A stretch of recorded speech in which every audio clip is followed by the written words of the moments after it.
Seorang penyuluh sosial di lingkungan panti pemerintah, membantu sesama adalah suatu kebanggaan.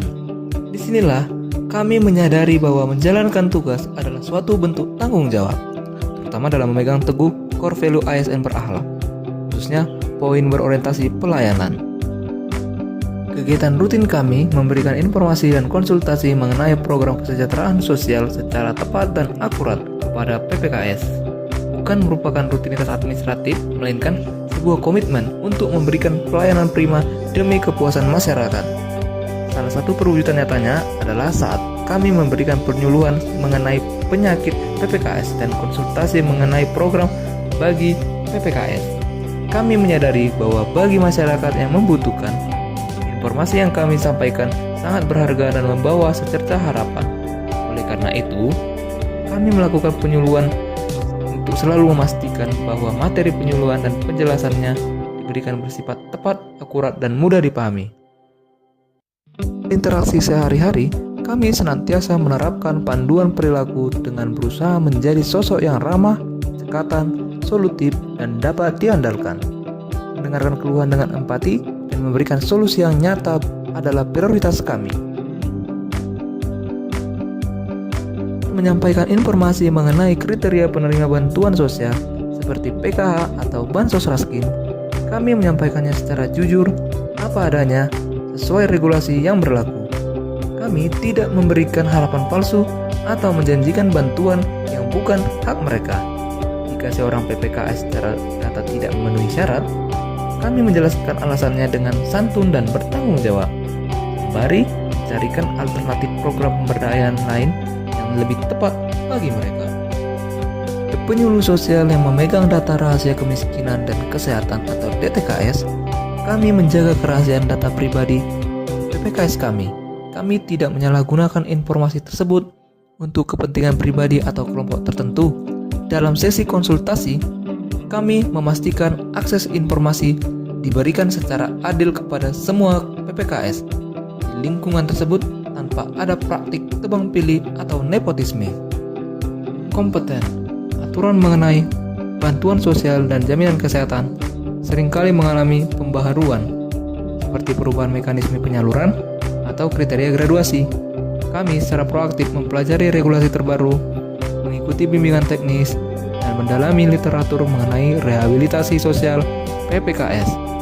Dengan meningkatkan kapasitas diri, kami memastikan informasi yang kami sampaikan kepada warga di lapangan selalu up to date dan tidak menyesatkan. Saat memberikan konsultasi, kami memposisikan diri sejajar dengan warga binaan sosial. Kami tidak menunjukkan sikap diskriminatif atau merasa lebih tinggi. Kami menghargai pendapat dan keluhan mereka dengan menjadi pendengar yang baik. Dengan memperlakukan mereka secara terhormat dan manusiawi, kami membantu memulihkan rasa percaya diri mereka yang sempat luntur akibat perlakuan masyarakat luas, sehingga proses transfer informasi menjadi lebih efektif. Dalam setiap konsultasi yang saya berikan, saya membawa misi negara untuk mewujudkan keadilan sosial. Saya memastikan bahwa masyarakat ex-kusta menyadari bahwa mereka adalah warga negara yang berhak atas jaminan sosial, sebagaimana diatur dalam konstitusi. Saya bekerja dengan keyakinan bahwa membela hak-hak mereka adalah bentuk nyata dari pengamalan nilai-nilai luhur Pancasila dalam menjaga persatuan dan keadilan.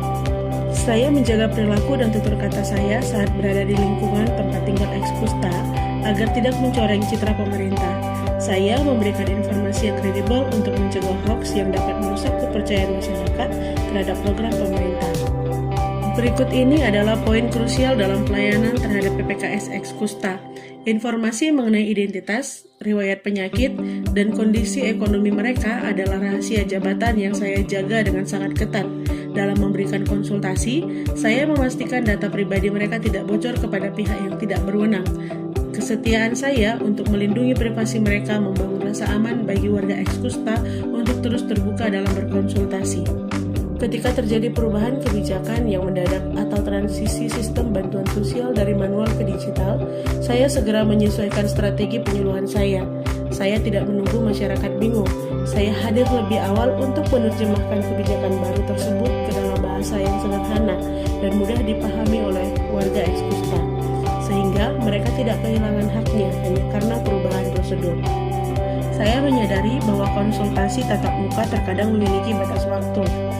Oleh karena itu, saya berinovasi dengan menciptakan kanal informasi yang dapat dijangkau, seperti grup komunikasi daring atau WhatsApp khusus warga binaan, atau pembuatan konten edukasi visual yang sederhana.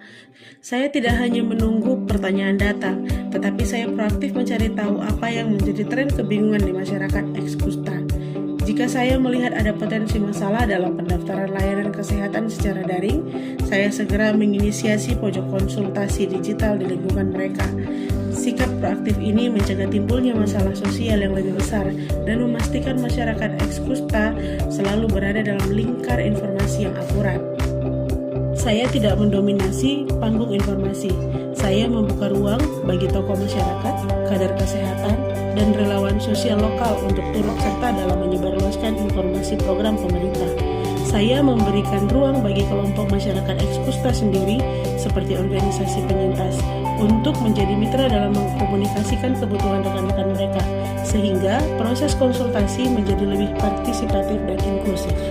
Saya mengkoordinasikan berbagai sumber daya yang ada untuk memastikan informasi sampai ke titik terjauh.